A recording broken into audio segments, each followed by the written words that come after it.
Broadcasting the information the mainstream media won't touch. This is The Richie Allen Show in association with DavidIke.com. Let's welcome back our next guest to the programme. He joined us in early January for the first time. I think he's an outstanding investigative journalist, very courageous man. Last time he was on, we were talking about Eric Braverman, former Clinton Foundation CEO, and the possibility that he was targeted, or he had been targeted, or he'd gone missing because of, things he'd said or things he wasn't happy about to do with the Clinton Foundation. We talked about Pizzagate. We talked about a lot of things. What I'd like to talk about today is the US military contractor Dyncorp and its seedy and shady history and the part it plays in the big stories of today, the big story surrounding Pizzagate, surrounding child abuse, surrounding the Clinton Foundation, and more besides. Let's welcome back to the programme George Webb. George, terrific to have you back on. How are you? I'm great, Richie. It's so good to be back. Great stuff. And I am, of course, going to link on Twitter and on Facebook to your YouTube channel, which is excellent. And people can see the work you've been doing in recent times and even going back. Terrific stuff. You know, when I started looking into, and I'd heard about Dyncorp before. I heard about them on the wind, on the breeze, as you do, and then I started looking into your work and your investigations into this particular company, which has received $3 billion from the US government over the years. Extraordinarily when you think about some of the things that they've been involved in. Tell us about this company, Dyncorp, George. Who are these people, and how did they come to get military contracts on such a scale, $3 billion? Well, it's a lot more than that. A lot more, right? Oh, yeah. So Dyncorp is created at the same time the CIA is created. And it's what's known as a proprietary. A proprietary for the CIA is things they need to do their business. So they need to transport agents. They need to move them around in planes. They need to move them around in helicopters. You need to buy, police facilities. You need to set up police stations. You need to train police. So they're involved in all those kinds of contracts right from the get-go. So that was them in the Cold War. And then as they started moving into the Central America, they got more into the drug, this is the Mina Airport, Iran-Contra type stuff. And they were a little bit involved in that in Vietnam, but not too much. But as it's grown, these other illicit trafficking type rat lines, I call them in my series, have gotten just worse and worse. They've gotten into the sex trafficking in Kosovo and Bosnia, where the Dyncorp is training these police forces, and these police UN peacekeepers are doing all this kind of illicit stuff. And then you get into the drugs comes along with it, and then the prostitution of the little girls, and then you get into organ harvesting. So, I mean, it really, it all started with the investigation of Braverman. And it was like I picked up a shell on the beach, or let's say just off the beach in the water, and I pulled, and out came Haiti, and Dyncorp is in Haiti as well. And then I started pulling, and it was an octopus. It had all these huge tentacles. It was a monster. Dyncorp is a monster. It's this massive private contracting company, as you said, founded in 1946 and used by the CIA. You're right.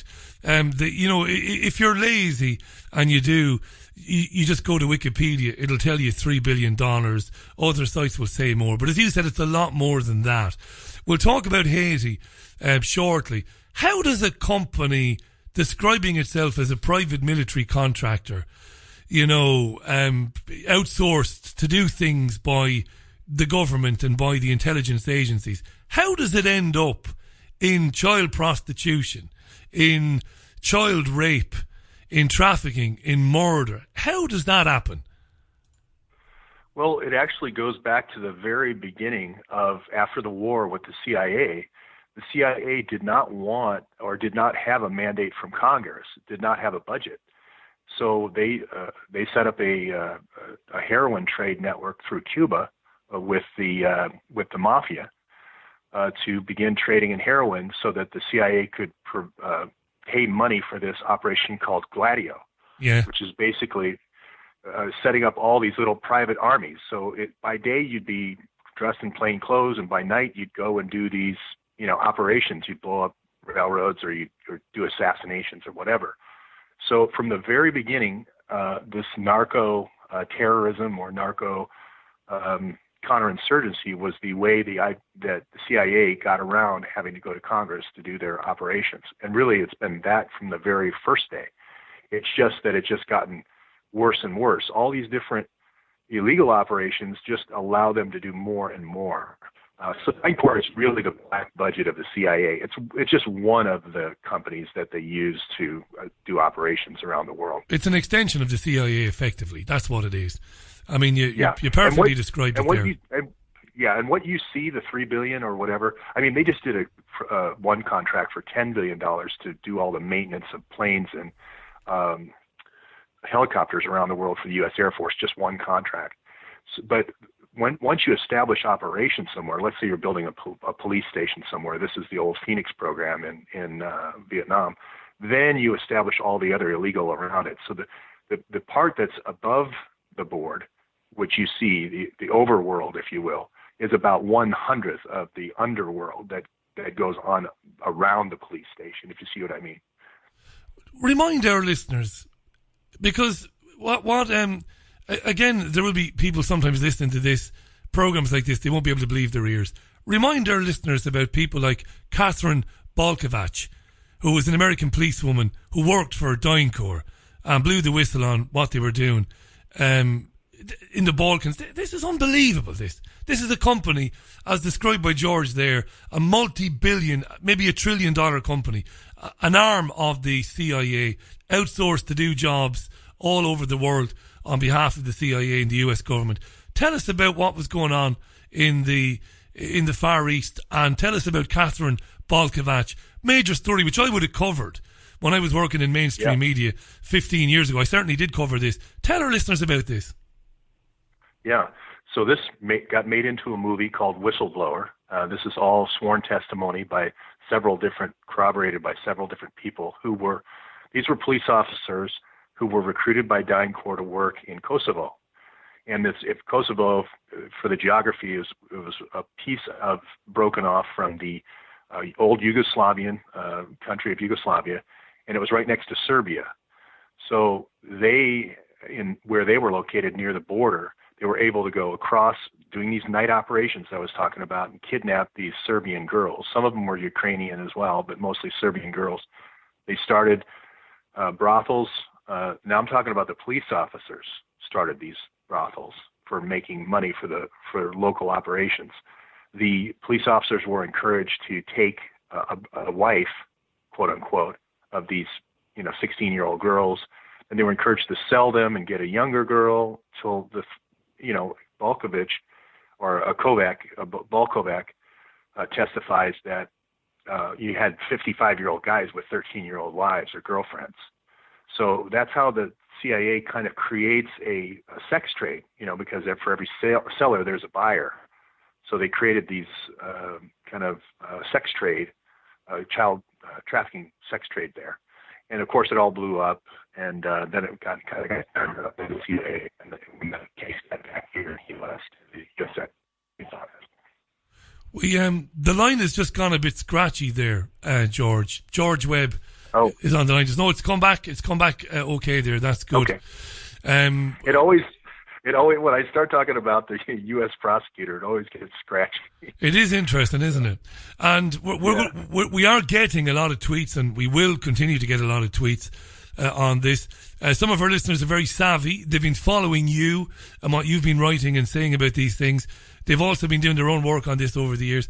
And I've been told to remind, not that you need reminding, George, but to remind our listeners that Halliburton, the Dick Cheney, we always know and we always associate Halliburton with Dick Cheney, of course, another company. Talk about sleaze, was given no bid contracts worth billions to go into the destroyed Iraq and rebuild Iraq. Of course, you couldn't get any more filthy. But Halliburton had a lot to do with this sex trafficking and sex slave scandal as well, right? Absolutely. It's almost like the Dyncorp is kind of like the liberal establishment's choice, and then Halliburton's kind of the choice of and CSC at the time, where it was the choice of kind of the Republican side. But everybody's got their it's the same, that Abu Ghraib stuff with the humiliation and all that, and that all is together as one thing. Dyncorp and Halliburton. Halliburton probably doesn't get quite as much into the organ harvesting and that kind of trafficking, but they certainly did the sex stuff in getting 6 and 7 year old brides for oil shakes. These bastards were providing children as young as 6 and 7 for Middle Eastern oil barons. Now, yes. What do we know about how much the Bush administration, the Clinton administration, the Bush senior administration, how much of this did they know? Now, I know the answer to this, but our listeners won't. How much of this did they know was going on? Well, they orchestrated it. So. Yeah, right. I had to ask the question, right? Yeah. And this is why, of course, when back in the day when InfoWars used to do good journalism, God love them, back in the day when I used to talk to Alex and they did good journalism, they were talking about this and they were saying and they were proving that these companies continued to be given lucrative contracts after it was known that they were brutally raping and torturing and killing children, because they were, even if it was done by third parties whom they were providing the children for, they were guilty by association. They were an accessory after the fact, and they continue to get contracts, right? Yeah, well, and it's worse than that, because they would force them. They would photograph them doing these things, and then they would, if the person had an attack of good conscience, then they would remind them that they had the goods on them. And you'll see this happening in the people that are working in the ambulances, the paramedics, to make sure that they will deliver bodies to different, organ harvesting hospitals. That this happened in Syria. It still is happening. Since the fall of Aleppo, it's dropped quite a bit, but that was a rat line. It still is going on, is my point. And it's not only encouraged, it's coerced for those police forces to do that. This company has provided services for the US government and the US military in places like Angola, Haiti, Colombia, Kosovo, Kuwait. We mentioned Bosnia, Bolivia, Iraq, Afghanistan, given billions and billions and billions. Acid recovery they've done. They've provided presidential guard for people like Hamid Karzai. All on the arm, as they might say in New York City. All on the up and all on the level. But they weren't doing that. What they were doing in these countries was basically racketeering, building a massive sex slave industry, huge, on a scale, most people would think is absolutely impossible. They couldn't fathom that. They were doing that to raise money for operations for the CIA. And they were doing it with the blessing of... Now, I shouldn't say the blessing of. I shouldn't say that. They were doing it with the complicity of the world's media, because the world's media knew they were doing this, right, George? They knew, but they said nothing about it. Until the woman we mentioned that the film is based on, and I think Rachel Weisz might be the actress in the film, until this happened, nobody was reporting on this, even though they knew it was going on. Yeah, well, in 1953, you have Allen Dulles, the head of the CIA, create what's called Operation Mockingbird. And that was to plant positive stories and cover stories, because the heroin trade, right off the bat, led to a need to cover up, what these activities were through. They were working through the Vatican Bank. The Vatican Bank is not cannot be reviewed by Italian bank regulators or any world regulators. So the CIA was working through the Vatican Bank, and so they just basically infiltrated the CBS initially with William Paley, and then Henry Luce was the person who did Time Life. So he put writers on the board of Time Life, but eventually he had planted people in ABC, NBC. And if you have the people at the top that do all the hiring, you're going to get that sort of group think. And if you go down the line with, Reader's Digest, I mean, all those 50s and 60s and 70s publications, and then the publications they spun off. And CNN is probably the best example of a complete, it's the CIA news network.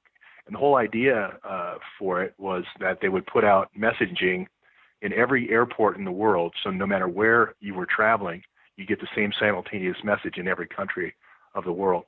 So you always see it in the airports all around the world. And that was fundamental to the CIA's information control. They basically believe if they control your inputs, they'll control your outputs. And it's true. Were representatives of Dyncorp trafficking children for elites in the United States? Before you answer that, it's my belief that George H.W. Bush, the former CIA head and the former president, it's my belief, and I can say this without fear, and I often jump down people's throats on this program to tell them not to say something, because I'm a real journalist like you, George. I've had the training. I've had to sit through hours and hours and hours of legal classes about libel. I understand what libel is, and I understand how damaging it is to a program like ours, but I can say without fear of contradiction, George H.W. Bush, the former head of the CIA and the former president, is a paedophile, a notorious paedophile. Alan Dulles was a paedophile and a raper of children. No doubt about this. Were these organisations like Dyncorp, or let's be more fair, let's be fairer, were agents of these companies or employees, former employees of these companies, were they trafficking children back to the United States to be abused in paedophile rings in the US?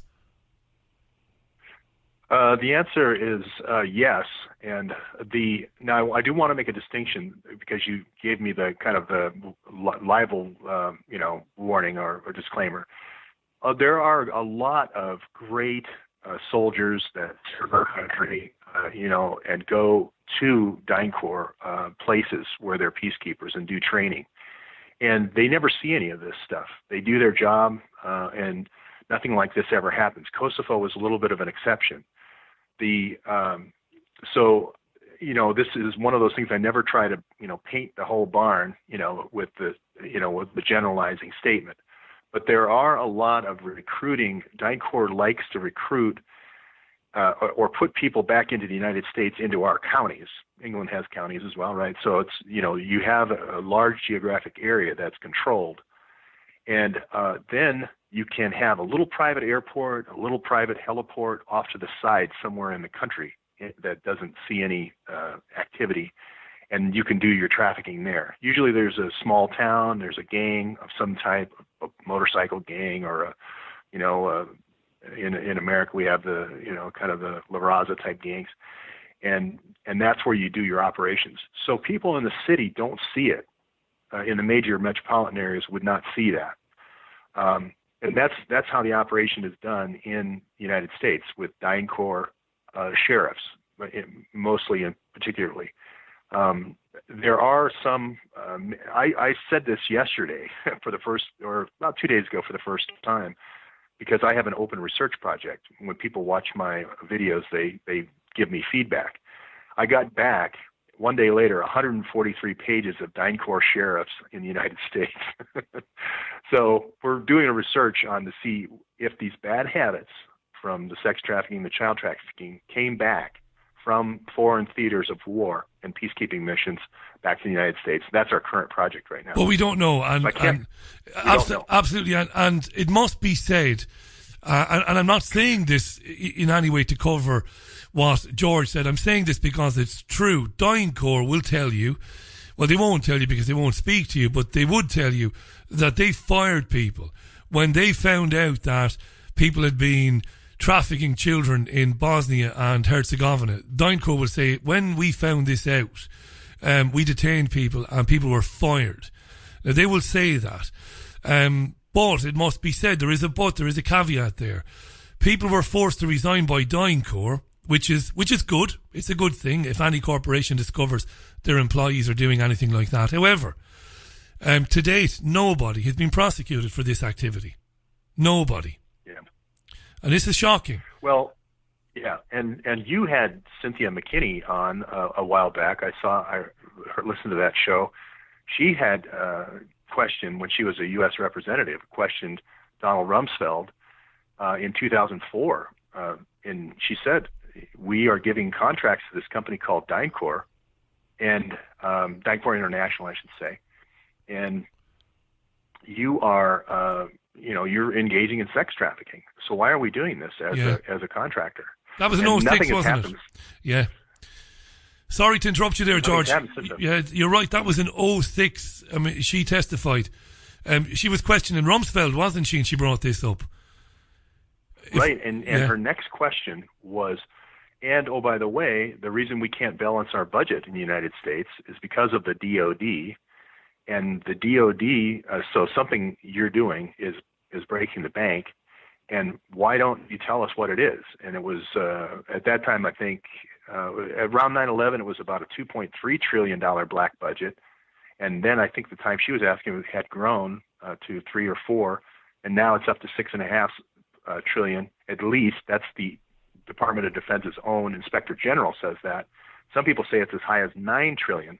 $9 trillion. Yeah, because Rumsfeld, one of the things I did notice, because I'm very honest about my time as a presenter in the mainstream media, I broadcast live for hours with my presenter, Billy McCarthy. As September the 11th was happening, we took over the schedule. We cleared out the presenters, the DJs, and we took over and we broadcast on it live. And I didn't have any idea that it was a complete inside job for at least for 18 months. But what I did notice was on the day before, we covered the story of Rumsfeld saying that $2.3 trillion was gone, missing out of basically Pentagon accounts, that they couldn't account for it. Now, I remember on that particular day thinking that it was strange that they would admit that on a Monday, because I've been covering stories for years as a journalist, and when a big story like that has got to be acknowledged, they would usually do it on a Thursday or on a Friday, because it would get lost over the weekend, or at least they would hope to bury it over the weekend. And I found it interesting that Rumsfeld said, we've lost all this money. I mean, you can't even imagine what $2.3 trillion looks like. And yet they admitted that they lost it. And you think by now, $9 trillion is gone. And this money is, I mean, even Wikipedia, which I don't have a lot of time for, and a lot of my listeners, they don't like the fact that I don't have much time for Wikipedia. I don't have a lot of time for them.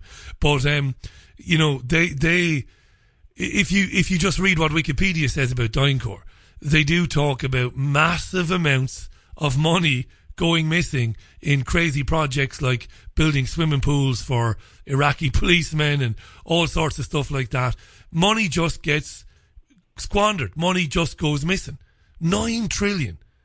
How can anybody stand over that $9 trillion going missing? What do you say, George? Yeah, and we just focus, my research group on the Webb just focuses on Dyncorp International because it's the easiest one to get people to, people have these pangs of consciousness for things that they did overseas. And so they'll send me information through intermediaries. They'll have a friend give it to their kid, and the kid will go to the library and then send me a message. So, and then they leave the library. So they can't really trace it. But I'll be getting these, pangs of consciousness from different people from Dyncorp. For some reason, it just seems like Dyncorp is the one where it's completely out of control. And their CEO, the person that owns them, is Cerberus Capital, and that's run by Steve Feinberg. And Steve Feinberg is looking like he's going to help Trump try to find the leakers, for the Mike Flynn. It's really funny. Right. He's going to be the lead economic advisor. It doesn't give you a lot of confidence that we're going to get to the bottom of this leaking thing that Trump has. But anyway, Steve Feinberg has said, if I ever see your face, he's talking to the Dyncorp International employees, in social media or the newspaper, you're going to get killed. And he said that directly, because he doesn't want anybody to associate their sheriff with some, sex trafficking ring 20 years ago or 18 years ago. And anytime you have that kind of secrecy, where you're threatening to kill people, that's a mafia type thing. And it's a direct, we make a beeline for that because that means you're hiding something that's pretty bad. It certainly does. I think the problem, I think, of all this, people say, how did all this start? It started from the first day of the CIA getting involved with the mafia, because rather than create an agent force, they decided to go and just kind of co-opt the mafia in terms of the rat lines.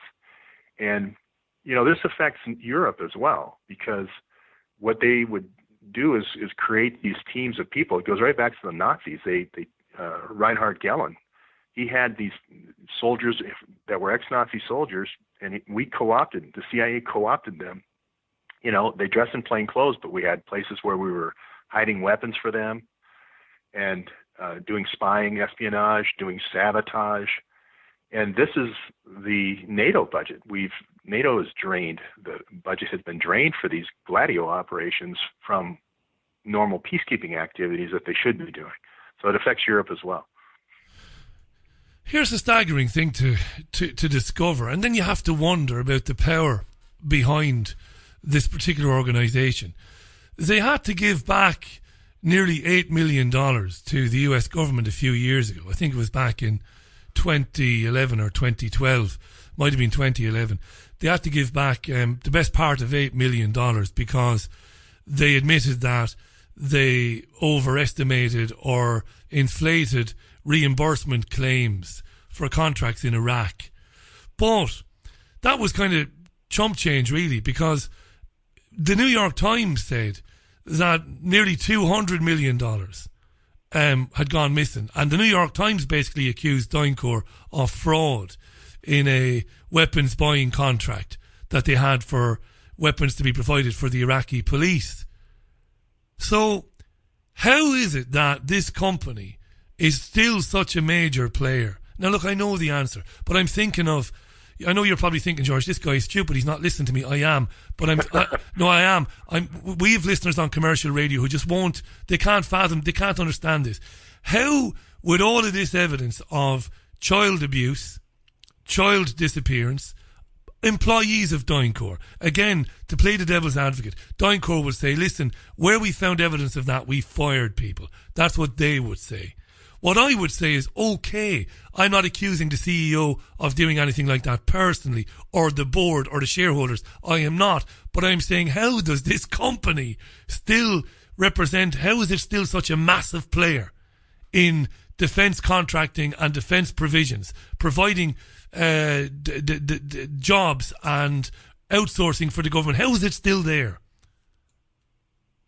Yeah, so there is a loophole. The CIA is supposed to, when they're going to do a covert operation, they're supposed to go to the House Permanent Select Committee on Intelligence. That's what it's called here in the U.S. And I believe it's about 13 U.S. representatives in the House, and I think there's the same sort of Senate Select Committee on Intelligence here. I think it's also 13, something like that. But they're supposed to present a finding saying, okay, we want to run arms from Arkansas, fly them down to Nicaragua, and then we want to bring back cocaine. Well, that probably wouldn't fly, or let's say we want to topple Gaddafi in Iran. We want to go in and we want to take his gold and traffic a lot of the kids through Malta, pick out the best ones in Greece, of the Greek refugees, and then send the rest on to England, or wherever, Germany. The U.S. House and the U.S. Senate would say, no, we're not going to do sex trafficking. We're not going to do drug trafficking. Well, they're going to say it's really profitable. And the House is going to say, no, that's not going to fly with my constituents. Same thing with the Senate. So they go to Dyncorp. They go to this third party. And Dyncorp hires Australians. They hire from your homeland. They hire Irishmen. They hire Scotsmen, Welshmen, and U.S., in this kind of multinational force. And now they get around the law, which says the CIA has to present a finding to the U.S. Congress. They do the same thing. The same thing happened in Libya when we went through MI6. And so if we go through another intelligence service, like your MI6, then it's called a liaison operation. And or it's called the liaison loophole. We don't have to then go to our own Congress. We can say it's a liaison. We're helping another intelligence agency, so we don't have to do a report. And that's why you use corporations like Dyncorp, third parties, and you use other intelligence services to get around the rules, basically. Tell us about the relationship that we understand, that we know, between the Clintons and this particular company, and allegations that over the years, when there were any attempts to dig into what this company was doing, that they had friends like the Clintons who made those investigations go away. Well, it started, like I was saying, with the Mina Airport. When Bill was the governor, then obviously Hillary is running that operation through the Rose Law Firm. But where it really turned up is when it got into this organ harvesting, when Hillary was the Shadow Secretary of State in 1988 through Madeleine Albright, 1998. That's where this Taci, this current leader in Kosovo, he was the number one butcher of these Serbian prisoners for organ harvesting, because the transplant technology got better. Hillary, to her credit or her shame, however you look at it, really worked with the medical community and found donors, people who wanted, were on the waiting list for hearts and so forth, and started with children's hearts, but then it moved into, adult hearts, and then livers, and then, then you get lungs, and then pancreases and so forth. And if you look at the value of these organs, where you start looking at $200,000 for a heart, about the same for lungs, about the same for a liver, your bone marrow, your blood from your bone marrow that you make in your pelvis is even worth more, and it's recoverable from dead bodies. And so that's where the Clintons really turn up the volume on this illegal trafficking. It's not just the sex trafficking, it's the organ harvesting as well. And I believe the organ harvesting through this Taci guy, Thaci, is still going on in Kosovo. And is there substantial evidence to suggest that it's still going on under this guy? Oh yeah, the UN, I can't remember her name right off the bat, but they were cited for this. In my series, I present evidence every day by journalists. So, for instance, and we have to sometimes put the pieces together. There's a Turkish doctor, for instance, who's done thousands, I think tens of thousands of kidney transplants. Well, where is he getting the kidneys from? And I present an article where he says, I really don't care. I don't want to know. All I like to do is what they call hot swaps, meaning there's one person who's a donor right next to the person who's giving it. Now, I don't know if the person died 5 minutes ago or if they died an hour ago, but he likes to actually do the extraction as well as the, putting the organ in the recipient. So, and that says an article as of a year ago. And then I have the Minister of Health for Syria saying we've had 10,000, 10,000 bodies harvested for organs. That's our count from our bodies we've recovered. I think it's going to be a lot higher than that when they finally get to all the graveyards in Aleppo. It's going to be in the 50,000. Because I look at the Turkish guy and these rogue surgeons who don't, have to account for where these organs are coming from. And you just count them up and you figure, well, there's got to be a donor somewhere. And so Aleppo is the most, I've got film in my slide series where it shows people that have had their ribs spread and their organs harvested. And the organs taken out. Being put in Dyncorp body bags and being, shipped off. And this footage exists, does it, of those bodies being taken in Dyncorp? Because, somebody said to me off air a couple of weeks back, they said the same thing as you. They said Syria is ripe for the illegal harvesting of organs. And then that person said to me, Richie, don't forget, we're talking about a culture of people who don't drink alcohol. Most of them don't smoke. Young people won't smoke as much as they will in countries in Western Europe and beyond. And the non-alcohol thing, livers must be at a premium. And when that was said to me, George, I kind of laughed, because I'm one of these guys, you know, you're the same. You work by yourself, so you've got a lot of things going through your mind on a daily basis. You're covering lots of stories. And sometimes people say very important things to you, and they go in one ear and out the other. I'm aware sometimes when I'm talking about these subjects that sometimes I can get distracted. And then it occurred to me about 5 minutes later, holy Jesus, that's actually true, that. That's very important, that. A country like Syria, there wouldn't be liver disease. And right. That's just, you know. That's good. I like that. That's going to help my investigations a lot, because, yeah, you're exactly right. If they don't smoke, that's going to be a fantastic area for lungs. Kidneys is the same way. If you've never taken any drugs, that's going to be great for your liver. If you've never taken a lot of prescription drugs, that's going to be great for your kidneys. So I didn't think of that, but that's well, I didn't either. It was it was a friend of mine. Who he's a much older guy, much older than you and I, George. It's not David at all. It's not David. It's somebody I've known a long time. He's in Spain, actually. He's a former lawyer, and he's really getting on in years, but very, very sharp, and he's still in good health. And he said that to me. He said, "Yeah, you know, what a place to be trafficking in organs. You know, much, much healthier people." And I'm glad that it's shocked you, that, or that it's, you know, it's something you didn't think of, because there you have it right there. What about the white helmets? Now, Netflix, of course, and their lovely documentary, The White Helmets, what a wonderful group of volunteers these people are. That's what we're told. We know different. Vanessa Beeley and Eva Bartlett, two women who've been on this programme before, have written some very good articles about the white helmets. We know that the white helmets, you can tie them directly to George Soros. There's no doubt about that. Is there any evidence that this is so treacherous in terms of libel? But we shouldn't even ask the question. You don't have to worry, Richie, because I'll say it for you. I know, but they'll sue me. It's my program.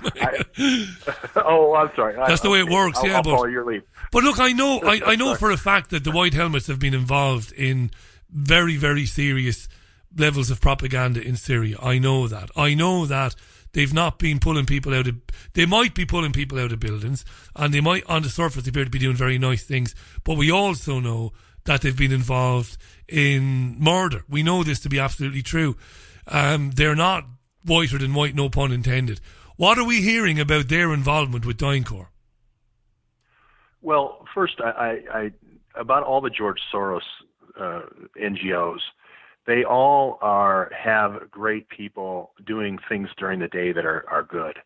You only need a small group of people in the organization to actually, and I said this, David, to a couple of reporters there, and they said, no, it's all bad.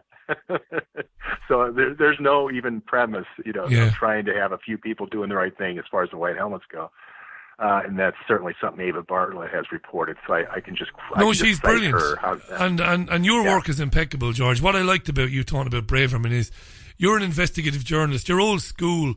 You're very, very careful about what you say and what you write and what you put out in your videos.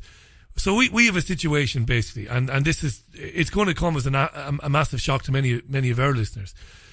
ISIS, a bunch of Wahhabi jihadist lunatics from Saudi Arabia, funded, armed and trained by Western intelligence agencies, are murdering people in slaughterhouses, which we've seen in these videos that they pull out. They're killing people, and the organs are being taken out of there, and they're being done.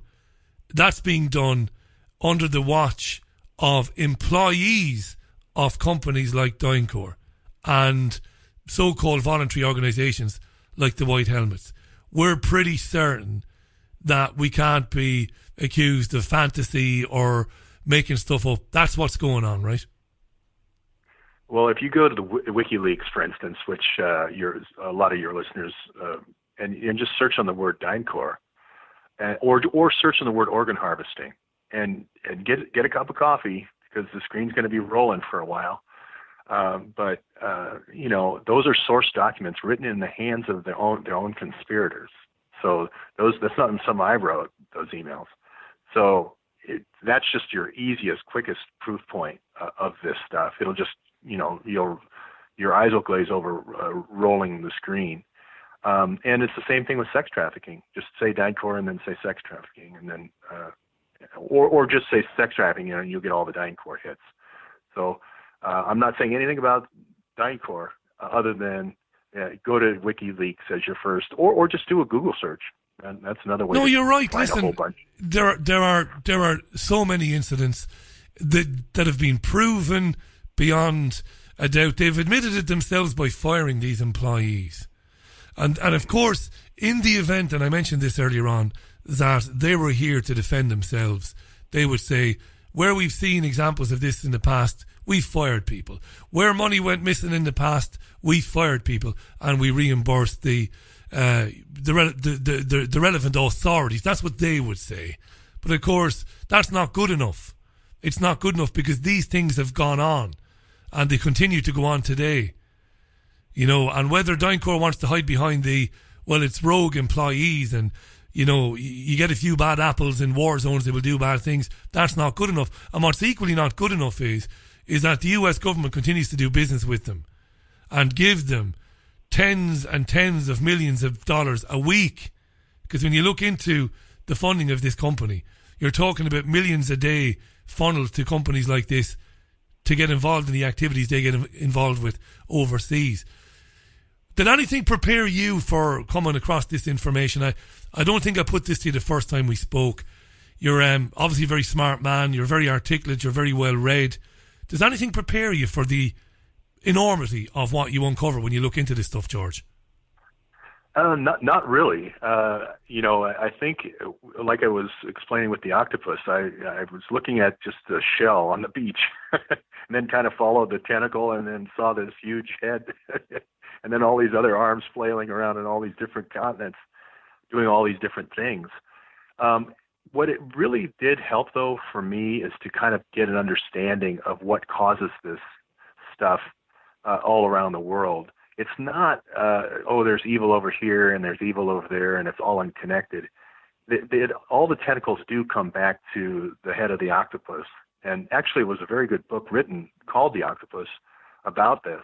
I don't know if you've ever done, I'm sure you have, done shows on the Promise software. No, we haven't. No. Okay. Yeah, the Promise software, and there's always a dead journalist involved in these things, but it's PROMIS. And so that was just a separate story that I never associated with this black budget stuff. But what Promise was a prosecutor management information system, okay?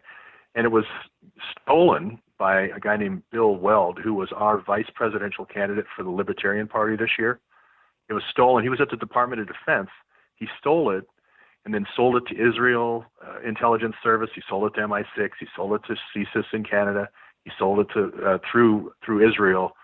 A guy by the name of our super spy, our Jewish super spy, is Robert Maxwell. Robert Maxwell sold it to all these companies all over the world.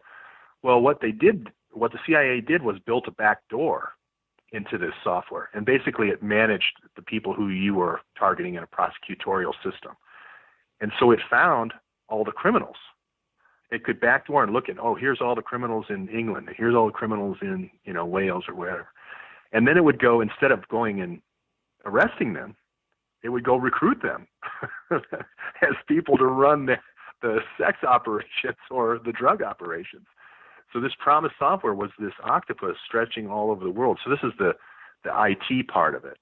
And now there's a new software that's been updated called Palantir, written by a guy named Peter Thiel. And he's the guy who was into blood transfusions for the rich and, encouraging, live forever type messaging. But it ties together this whole thing. It shows you how it's kind of like your banking application and you have 10 different accounts. All the accounts come back to that application, and that's what Promise is and Palantir is. So there's a whole bunch of people who've done work on that and written books on that, and so I get to leverage that. I kind of put those books together. I put the authors' heads together and the books together in the research that I do. George, what's the best link for you online? We're just out of time, but we will pick this up again in a month or so. Sure. With your permission. Where can people find you online? I have your YouTube link, so I'll tweet that out. That's really where to find me. Just get a message to me on YouTube, and we'll go from there. You can say George Webb and then Dyncorp, Dyncorp, and you'll find me. Pleasure to have you back on the show, George. Thanks so much for doing it. The work is brilliant, mate. Look after yourself, though. Look after yourself. I will. Take care. Thanks, Richie. No, I mean that. Thanks, George. Talk to you again real soon. The brilliant investigative journalist George Webb on the line to us there from Oregon. I wasn't being disingenuous when I said look after yourself. Because you see, non-ego driven guys like George, minus the narcissistic complex there, guys who are doing this for the right reasons, asking these questions, doing these sorts of investigations, they have to look after themselves.